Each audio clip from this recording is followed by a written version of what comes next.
Mobile का गैर जरूरी इस्तेमाल जो नशे की हद तक हो उसे हम एडिक्शन कहेंगे। इंडिया में ऑन एवरेज हर इंसान तकरीबन 7 घंटे तक मोबाइल का इस्तेमाल करता है। इसमें भी सबसे ज्यादा जो इस्तेमाल करते हैं वो है हमारे टीनेजर्स, जो तकरीबन 9 घंटे और उससे ज्यादा तक का इस्तेमाल कर लेते हैं दिन भर में। एक रिपोर्ट के मुताबिक कि 80% से ज्यादा लोग 80% से ज्यादा लोग सोने से पहले मोबाइल का यूज करते हैं। इंडिया से बाहर आपका तकरीबन 2.5 घंटे के करीब लोग पर डे बिताता है सोशल मीडिया में। लेकिन इंडिया में अगर ऑन एवरेज हर एक इंसान 7 घंटे तक मोबाइल में बिताता है तो तकरीबन मेरे ख्याल से मुझे लगता है, मतलब ये कोई डेटा मुझे मिला नहीं इसके बारे में, लेकिन सोशल मीडिया में सबसे ज्यादा टाइम बिताते हैं। जो आम मतलब तजुर्बा है, आम एक्सपीरियंस है जो मैं देखता हूँ अपने दोस्तों को, अपने आसपास। हम सोशल मीडिया में भी अगर देखें तो उसमें भी रील्स पर अगर हम आ जाएं, फिर चाहे वो इंस्टाग्राम के रील्स हों, फेसबुक के रील्स हों या फिर यूट्यूब के शॉर्ट्स हों, इस पे ज्यादा टाइम बिताते हैं। कि आमतौर पर इंसान 40 मिनट तक, 40 से 45 मिनट तक किसी चीज पर फोकस कर सकता है, एक नॉर्मल इंसान। लेकिन मोबाइल के आने के बाद ये अटेंशन स्पैन काफी हद तक घट गया और इंसान एक चीज में ज्यादा फोकस नहीं कर पाता। और रीजन यही है कि रील्स देखिए, 30 सेकंड 1 मिनट के रील्स हैं, एक रुला देता है, एक हंसा देता है, बस सीरियस बना देता है, इमोशंस चेंज होते रहते हैं, इमोशंस खेलता रहता है, एक तरह से चेंज होने की फ्रीक्वेंसी बढ़ जाती है। इंसान जो है जो कुछ करता है उससे पहले वो सोचता है, यानी सोच पहले आती है, उसके बाद फिर कोई उसका एक्शन होता है। तो अगर हम देखें साइकोलॉजिकल एस्पेक्ट से तो हमारे ऊपर मोबाइल का प्रभाव कहें या दुष्प्रभाव कैसा पड़ रहा है, तो थोड़ा सा आप बयान कीजिए। ये कहा जाता है कि पहाड़ अपनी जगह से टल जाए तो टल जाए, आदत नहीं टलती। सबसे पहली बात तो यह है कि ये आदत बन जाती है और वो भी बुरी आदत। दूसरी बात यह है कि जैसे ही हमारे मोबाइल में कोई नोटिफिकेशन किसी लाइक्स का हो, कमेंट्स का हो या फिर किसी मैसेज का हो नोटिफिकेशन, ये नोटिफिकेशन जब आते हैं हमारे पास तो कभी कभी हमें खुशी मिलती है जब अच्छे नोटिफिकेशंस आते हैं। जैसे किसी अपने प्यारे का मैसेज आ गया या फिर हमने कल सोशल मीडिया में कोई पोस्ट किया था, उसमें अच्छा कमेंट आ गया, उसमें लाइक्स आ गए, तो हमारा दिमाग जो है फील गुड हार्मोन रिलीज करता है, जिसे हम डोपामिन कहते हैं। और ये जब रिलीज होता है तो आदमी को अच्छा भला लगता है, उसको अंदर से अच्छी फीलिंग आती है, इसलिए इसे फील गुड हार्मोन कहा जाता है। अच्छा। लेकिन एक टाइम के बाद जब उसे वो लाइक्स नहीं मिल रहे होते हैं या फिर अच्छे कमेंट्स नहीं आ रहे हैं या फिर कोई मैसेज नहीं कर रहा है, उसका दिमाग उसी में लगा रहेगा कि कब डोपामिन रिलीज कर करके हमने दिमाग को ऐसा समझा दिया कि इतना डोपामिन मुझे मिलता रहेगा। फिर इंसान पर ऐसा वक्त आता है कि उसको उदास होना पड़ता है, उस वक्त उसको फील गुड हार्मोन मिलता नहीं है, फिर इंसान डिप्रेशन और एंजाइटी का शिकार हो जाता है। और इसका एक बहुत बड़ा रीजन ये भी है कि सोशल मीडिया में हम कंपैरिजन करते हैं खुद को दूसरों, सेलिब्रिटी लोग हैं, उनकी जो लाइफ स्टाइल है हम उसको देख करके मुतासिर हो जाते हैं और खुद को इन्फेरियर और छोटा समझने लगते हैं कि यार हम तो उसके सामने कुछ भी नहीं है, कब हम ऐसा बनेंगे, मतलब खुद को कंपेयर करने लगते हैं उससे। हालांकि सोशल मीडिया की जिंदगी ऐसी है कि कोई अपना दुखी चेहरा जल्दी नहीं दिखाता है। सोशल मीडिया में सब कोई अपना बेस्ट दिखाता है। अगर ऐसा ही होता तो बॉलीवुड इंडस्ट्री में सभी लोग खुश नजर आते हैं। बिल्कुल, लेकिन देखिए खुदकुशी हो रही है वहां पर। बिल्कुल हो रही है, बड़े बड़े एक्टर्स खुदकुशी कर चुके हैं। कभी कभी बुरा वक्त भी आता है तो हम उस बुरा टाइम को एस्केप करने के लिए फिर से मोबाइल में चले जाते हैं और हम लड़ते नहीं है, हालातों से लड़ते नहीं है। अच्छा, अगला सवाल हमारा यह है कि इंसान जो है सोशल एनिमल है, तो सोशली अगर हम देखें तो हम कितने इफेक्ट हो चुके हैं इससे? अभी हम डिजिटल कन्वर्सेशन में फंस चुके हैं, वर्चुअल वर्ल्ड में फंस चुके हैं। आदमी का मूड एक होता है, सोशल मीडिया में उसको दिखाने के लिए कुछ दूसरा मूड। वर्चुअल वर्ल्ड में एहसासात की तर्जुमानी जिसको कहते हैं नहीं हो पाती है। तो एक्चुअली हम हमारे टीनेजर्स जो हैं ये साइबर बुलिंग के शिकार हो जाते हैं। जैसे बहुत सारे गलत वेबसाइट्स हैं उसमें जाकर के वो फंस जाते हैं, वो इकोनॉमिकली और दूसरे एस्पेक्ट से भी वो फंस जाते हैं। तो इसी तरीके से जो फैमिली कनेक्शन है, पहले जो फैमिली कनेक्शन थे हमारे बाप और दादों में, वो हम में शायद उस कदर नहीं है।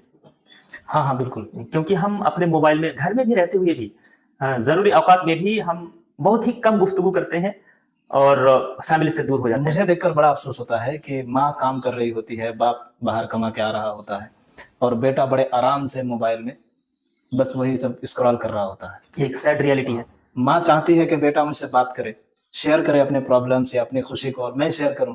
बाप भी यही चाहता है, भाई बहन ये चाहते हैं, लेकिन अभी जो है ऐसा हो नहीं। मोबाइल ने बहुत ही बुरी लत लगा दिया जिसकी वजह से यानी फैमिली को भी दूर बना दिया एक तरह से। फैमिली आपस में करीब रहते हैं लेकिन मोबाइल ने उसको भी दूर कर फैमिली दिया। के बाहर के लोगों को करीब ला दिया और फैमिली को दूर कर दिया। इस तरीके से सोशली अगर देखा जाए तो बहुत सारी प्रॉब्लम्स हैं। अच्छा, फिजिकल हेल्थ के बारे में अगर हम देखते हैं तो मोबाइल एडिक्शन का असर तो होगा ही इस पर, लेकिन फिजिकल हेल्थ किस तरह से इफेक्ट हो रहा है वो आदमी के बॉडी का ही एक पार्ट है मोबाइल, जिसमें बस सिर्फ खून का परवाह नहीं होता है। खून नहीं बहता है। खून नहीं बहता है बस, वरना ये तो इंसान के बॉडी का पार्ट हो गया। और सबसे ज्यादा कनेक्टेड रहता है मोबाइल वो आंखों से, क्योंकि वो देखते रहते हैं स्क्रीन। आंखों से हमेशा देखते रहने की वजह से आपका आई स्ट्रेन बढ़ जाता है और ये आगे चल करके ड्राई आईज, इसी तरीके से आपका हेडेक्स और विजन जो है मुतासिर होता है, मायोपिया का इंसान शिकार हो जाता है। इसके बाद क्या होता है कि दूर की चीजें उसको सही से दिखना बंद हो जाता है। मोबाइल ज्यादा यूज करने की वजह से कहा जाता है टेक नेक प्रॉब्लम होता है, यानी कि आपका बैक, नेक और शोल्डर में पेन स्टार्ट हो जाता है, जिसकी वजह से नींद के साथ इसका बड़ा गहरा ताल्लुक है। क्योंकि मैंने आपको बताया कि तकरीबन 80% का कनेक्शन होता है, इसीलिए आंखों से कनेक्शन है और 80% से ज्यादा लोग सोने से पहले मोबाइल का इस्तेमाल जरूर करते हैं। हमारे नींद को सही तरीके से लाने के लिए मेलाटोनिन का बड़ा असर रहता है, काम रहता है। लेकिन मोबाइल की जो नीली रोशनी है, ब्लू लाइट, वो हमारे मेलाटोनिन प्रोडक्शन को डिसरप्ट कर देती है, जिसकी वजह से नींद में खलल पैदा होता है। फिर इंसान इंसोम्निया का शिकार होता है, यानी कि उसको अच्छी तरीके से नींद नहीं आती। फिर वो सो भी लेता है तो उसको दिन भर थकान महसूस होती है, उसको थकान का एहसास बहुत होता से है। नौजवान इसकी शिकायत करते हैं कि हमको नींद नहीं आती है। नींद नहीं आती है और दिन भर फिर थकान भी महसूस होगा, ये भी एक अलग से प्रॉब्लम है नींद ना आने की वजह से। बच्चे हमारे फ्यूचर के हीरो हैं एक तरह से, वो हमारे जानशीन हैं, हमारे बाद वही गद्दी संभालने वाले हैं। तो मोबाइल ने इन पर कितना कंट्रोल किया हुआ है?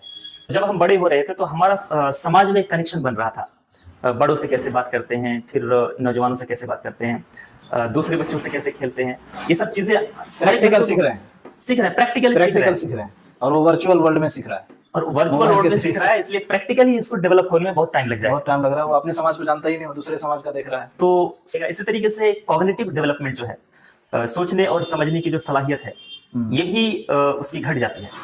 जैसे बचपन में हम लोग स्टोरी सुनते थे तो राजा के बारे में, रानी के बारे में आमतौर पे स्टोरी यहीं से शुरू होती थी। एक था राजा, एक थी रानी। तो जितने बच्चे सुनते थे उनके मन में अलग अलग तस्वीर होती थी, इमेजिन करते थे और अलग अलग तस्वीर बनती थी। 10 बच्चे 10 तरह का इमेजिन कर सकते थे। और अभी डायरेक्ट आप कार्टून में दिखा ही देते हैं, उसको इमेजिन करने का टाइम ही नहीं देते हैं, इमेजिन करने का पावर उसका घट जाता है। इसी तरह बच्चों के एजुकेशन पर भी इसका बड़ा गहरा प्रभाव पड़ता है। ऐसे तो मोबाइल एजुकेशनल हो सकता है, क्योंकि इसमें बहुत सारी चीजें हैं जो एजुकेशनल है। अगर हम उसको सीखें, अगर हम उसका सही से प्रयोग करें, इस्तेमाल करें, लेकिन उसमें भी हमको पूरा डिपेंड उसमें नहीं होना है। अगर हम पूरा डिपेंड हो जाते हैं एजुकेशनल मैटर्स में भी, तो भी हम नुकसान में पड़ सकते हैं। क्योंकि जाहिर सी बात है, जैसे ही हम मोबाइल का इस्तेमाल करेंगे एजुकेशनल चीज देखने के लिए भी, फिर भी नोटिफिकेशंस का सिलसिला नहीं रुकेगा।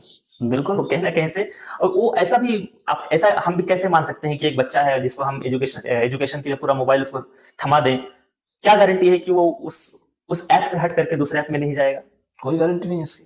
तो इसीलिए बच्चों के एजुकेशनल परफॉर्मेंस पर भी बहुत गहरा प्रभाव पड़ता है, एकेडमिक परफॉर्मेंस पर बड़ा गहरा प्रभाव पड़ता है। इसीलिए हम देखते हैं कल के मैट्रिक किए हुए जो स्टूडेंट्स होते थे उनका लेवल क्या होता था, और आज के बिना कोचिंग के एक कदम नहीं चल सकते हैं। बिल्कुल। और एक प्रॉब्लम है, मतलब जो बच्चों के साथ पेश आती है मोबाइल के ज्यादा इस्तेमाल करने की वजह से, वो ये है कि एक छोटे एज में ही एक एडिक्शन लग जाता है।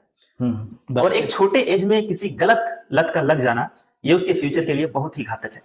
इस्लामिक पर्सपेक्टिव से अगर देखा जाए तो हम किस तरह इससे अफेक्ट हो रहे हैं? अनप्रोडक्टिव चीजों में ज्यादा समय बिताना, ये इस्लाम इसको एनकरेज नहीं करता। बल्कि कयामत के दिन तो सवाल भी होने वाला है कि हमने अपना समय कहाँ बिताया।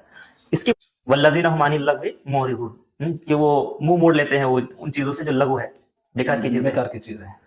और कहा जाता है कि अगर इंसान अपने दिमाग को उन चीजों से खाली कर ले जो बेकार की चीजें हैं, तो फिर वो इंसान ज़हीन हो जाएगा, उसकी ज़हानत बढ़ जाएगी।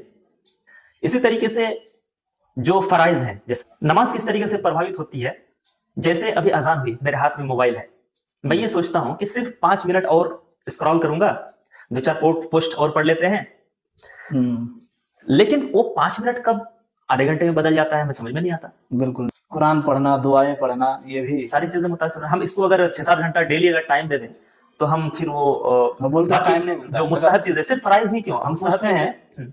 हैं नौजवानों को पूछते हैं कि आप कुरान वगैरह दुआ वगैरह का एहतमाम करते हैं कि नहीं, तो बोलते हैं टाइम नहीं मिलता। टाइम नहीं मिलता, लेकिन मोबाइल में फिर आप उसका digital wellbeing and parenting control में जाकर के देखिए तो 6 घंटा 7 घंटा 8 घंटा 9 घंटा बिल्कुल दिखता है ऐसा वहाँ। लग रहा है कि वो जरूरी टाइम है।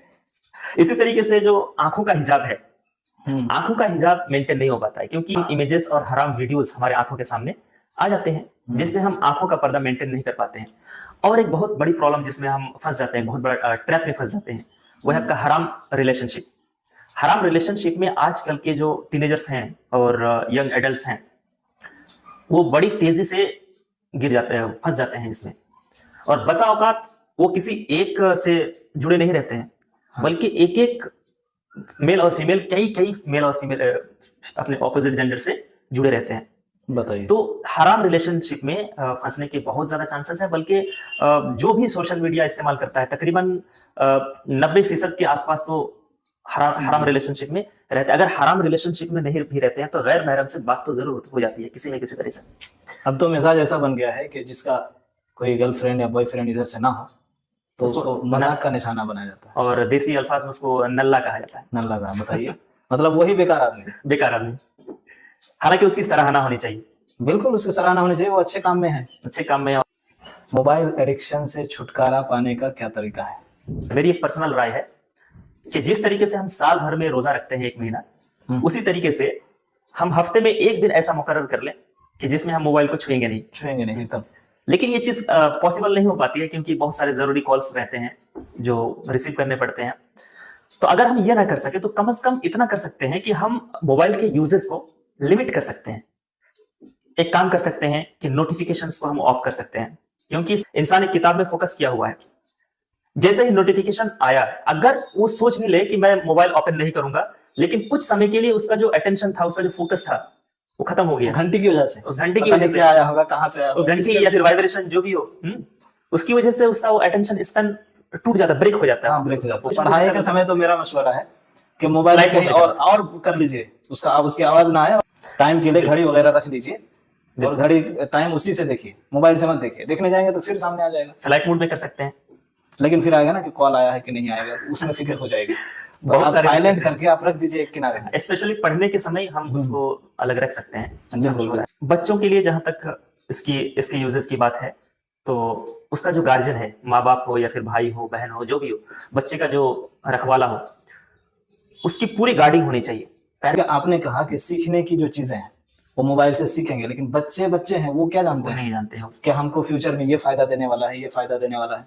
वो तो समझता ही नहीं। बच्चे को तो सही गलत की तमीज होती तमीज नहीं होती है, तो उसकी जगह पे वो गार्जियन को आना होगा और उसको लिमिट करना होगा उसका यूज। बल्कि ना ही दे तो अच्छा है, उसको क्या जरूरत है मोबाइल की। डिजिटल डिटॉक्स का पालन करना होगा। तो बहुत बहुत शुक्रिया कि आपने बहुत ही इंपॉर्टेंट क्वेश्चंस का जवाब दिया। आपका भी शुक्रिया कि आपने मुझे जवाब देने में साथ दिया।